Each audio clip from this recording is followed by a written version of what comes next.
बहुत ही महत्वपूर्ण विषय पे बात करने जा रहे हैं। वह है निबंध लेखन।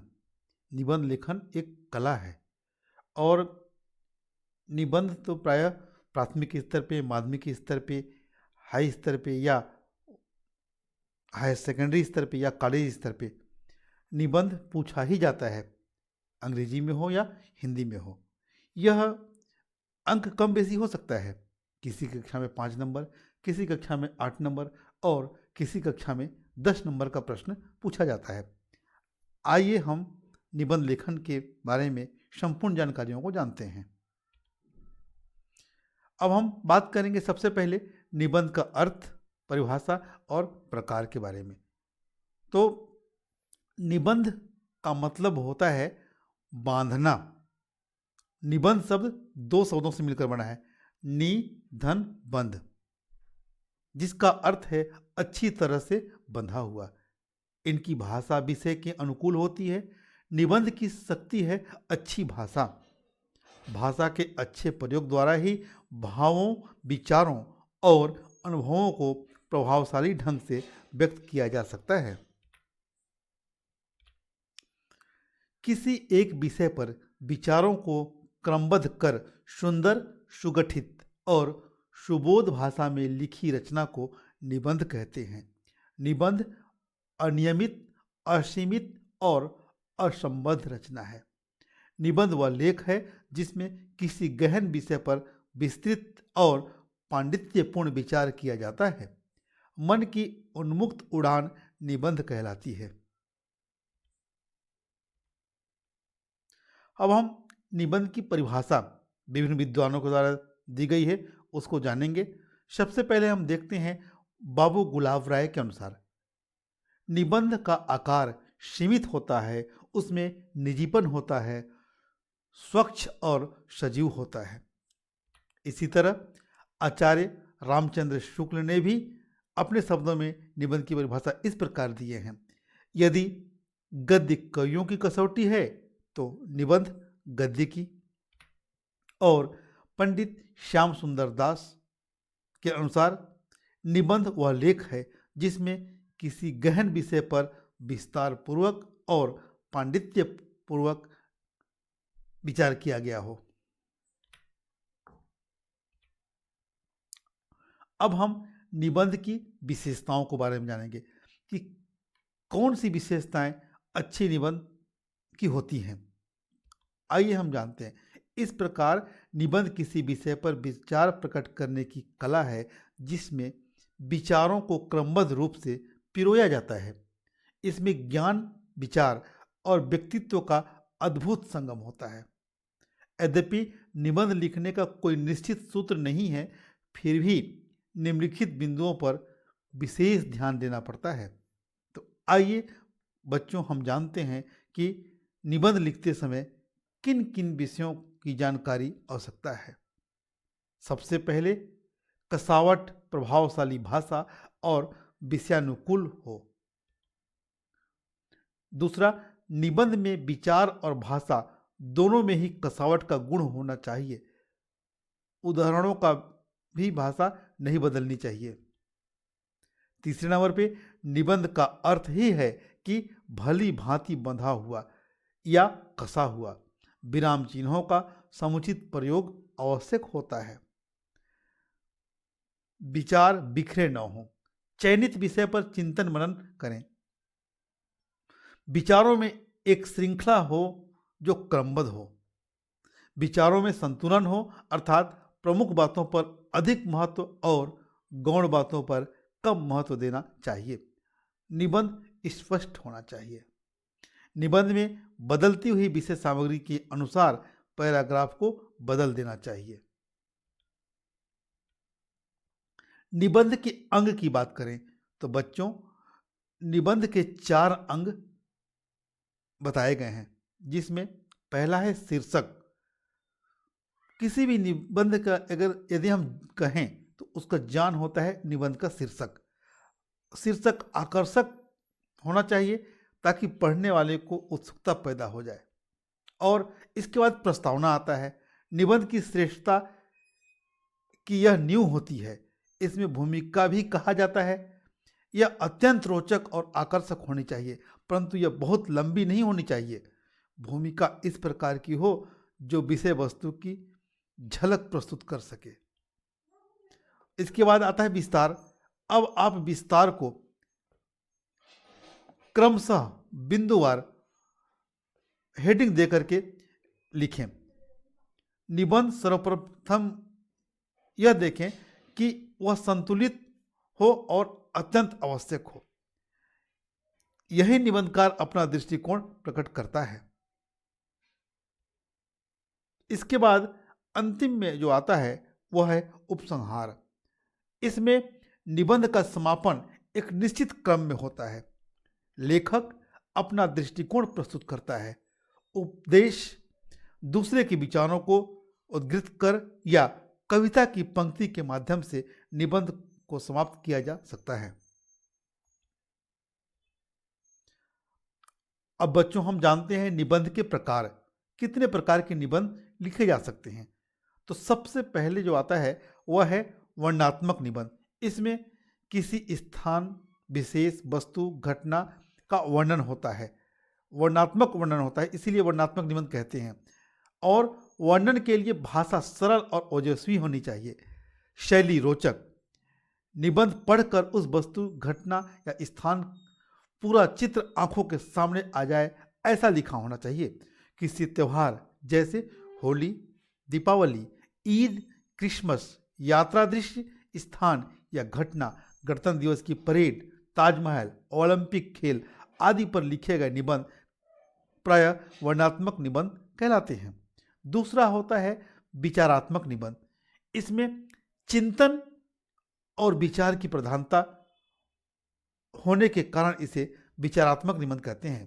इस प्रकार के निबंध लिखना प्रायः कठिन होता है। जैसे भूदान यज्ञ, अहिंसा परमो धर्मः, अछूतोद्धार, विधवा विवाह जैसे सामाजिक, राष्ट्रीय एकता, विश्व बंधुत्व जैसे राजनीतिक तथा ईश्वर, आत्मा और दार्शनिक विषय आदि को हम विचारात्मक निबंध कहते हैं। अर्थात इसमें लेखक, जो निबंध लेखक होता है, वह विचारों को प्रकट करता है। उसके मन की विचार विभिन्न विषय बिंदु पे होते हैं। अगला होता है भावनात्मक निबंध। भावना प्रधान होते हैं, जैसे बसंतोत्सव, चांदनी रात, बुढ़ापा, बरसात का पहला दिन, मेरे सपनों का भारत। इसमें कल्पना होते हैं, लेखक की भावना इसमें देखी जाती है। इसलिए ऐसे निबंधों को भावनात्मक निबंध कहते हैं।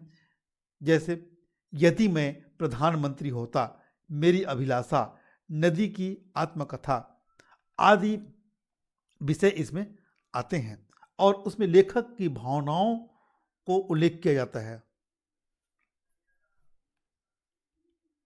और चौथे नंबर पे आता है जो है साहित्यिक या आलोचनात्मक निबंध।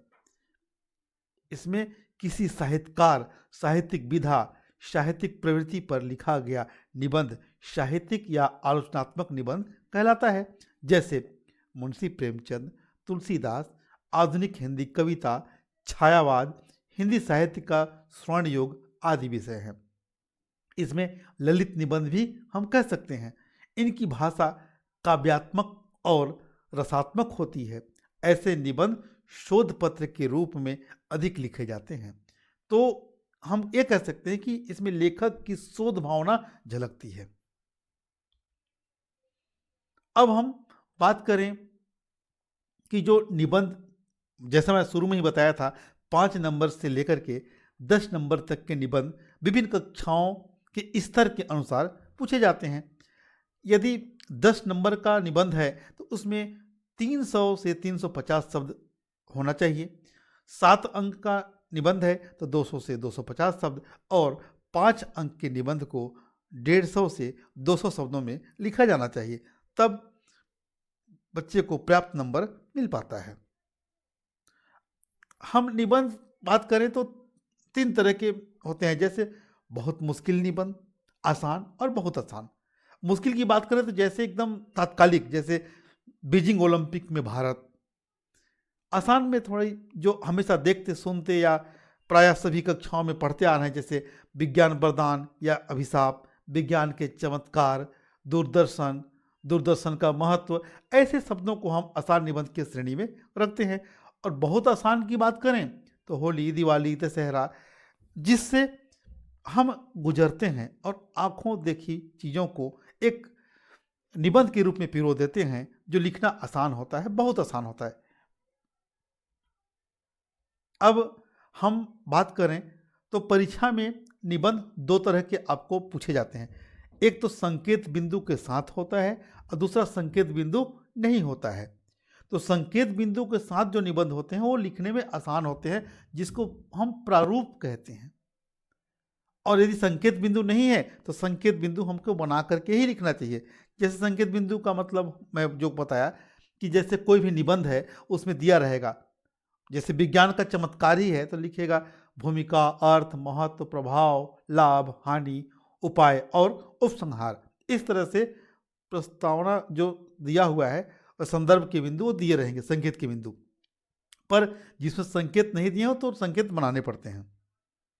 जैसे यहाँ पे निबंध दिया रहेगा, उसका शीर्षक और शीर्षक के नीचे इन बिंदुओं को लिखे रहेंगे कि भूमिका है, अर्थ है, महत्व है, प्रभाव है, लाभ है, हानि है, उपाय है, इसके बाद उपसंहार है। अब हम यहाँ पे बात करें तो एक निबंध का उदाहरण लेके देखते हैं कि किस तरह समझे। जैसे विज्ञान के वरदान या अभिशाप, तो हम सबसे पहले देखेंगे विज्ञान की प्रस्तावना क्या है उस निबंध का, विज्ञान का अर्थ क्या है, विज्ञान का महत्व क्या है, विज्ञान के प्रभाव क्या है, विज्ञान से लाभ क्या है, विज्ञान की हानि क्या है, उसका उपाय क्या है और उपसंहार है। लेकिन कुछ बिंदुओं में, विषय बिंदु में कुछ बिंदु कट जाते हैं, जैसे हानि हुआ या उपाय हुआ, ये सब कट जाते हैं। यहीं पे जैसे एक आया बेटी बचाओ बेटी पढ़ाओ, तो इसमें भूमिका रहेगा, महत्व रहेगा, प्रभाव रहेगा, लाभ रहेगा और उपसंहार रहेगा। इसमें हानि नहीं होगा, बेटी से कोई हानि नहीं है, इसलिए हानि का जो संकेत है वो नहीं रहेगा। जब हानि नहीं है तो उसका उपाय भी नहीं रहेगा। इस तरह के हमको संकेत में ढाल करके ही निबंध को लिखना चाहिए। अब हम निबंध के बारे में जानेंगे, किस किस तरह के निबंध प्रायः परीक्षाओं में पूछे जाते हैं। तो एक तो वर्तमान में जो समय चलता रहता है, समसामयिक निबंध परीक्षाओं में अक्सर पूछे जाते हैं। और कुछ बहुत महत्वपूर्ण प्रश्न होते हैं जो कि पूछे ही जाते हैं। जैसे कुछ यहाँ पे विषय बिंदु बता रहा हूँ मैं आपको।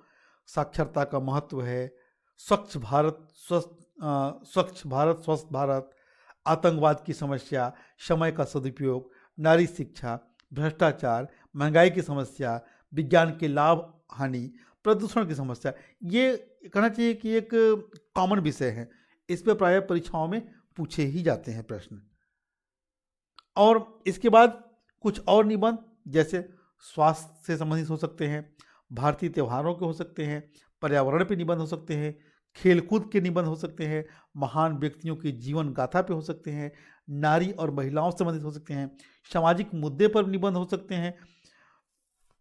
बहुत सारे विषय हैं जो परीक्षा में पूछे जा सकते हैं। अब जैसा बताया समसामयिक निबंध, अभी हमारा भारत देश क्या पूरा विश्व एक महामारी से गुजर रहा है, वह है कोरोना। तो कोरोना से संबंधित प्रश्न, निबंध के जो प्रश्न हैं वो परीक्षाओं में पूछे जा रहे हैं और पूछे ही जाते हैं, जिसमें इस तरह के प्रश्न हो सकते हैं। कोरोना वायरस का निबंध, कोरोना योद्धा पर निबंध, कोरोना वायरस और उसका विद्यार्थी जीवन पर प्रभाव, ऑनलाइन शिक्षा के लाभ और हानि, उद्योग में कोरोना का कहर, कोरोना काल में क्या खोया क्या पाया, लॉकडाउन पे निबंध, कोरोना वायरस के दौरान जीवन और कार्य पर निबंध, ऑनलाइन शिक्षा का महत्व पर निबंध, ऑनलाइन शिक्षा पे मेरे विचार पे निबंध और प्रकृति का प्रकोप पर निबंध। इस तरह के प्रश्न कोरोना से संबंधित पूछे जा सकते हैं। तो बच्चों, मुझे आशा है कि आप निबंध के इस वीडियो को देखकर अपने जीवन में उपयोग करेंगे और जो जो मैं विषय बताया उन विषयों को आप कॉपी ले करके और लिखेंगे, ताकि आपका अभ्यास बना रहे, क्योंकि अभ्यास से ही निबंध लेखन ज़्यादा मजबूत और सशक्त हो सकता है। मुझे आशा है आप इस वीडियो से लाभान्वित होंगे और जानकारियों के लिए या शैक्षिक पाठों को पाने के लिए आप इस चैनल को सब्सक्राइब और शेयर अवश्य करें।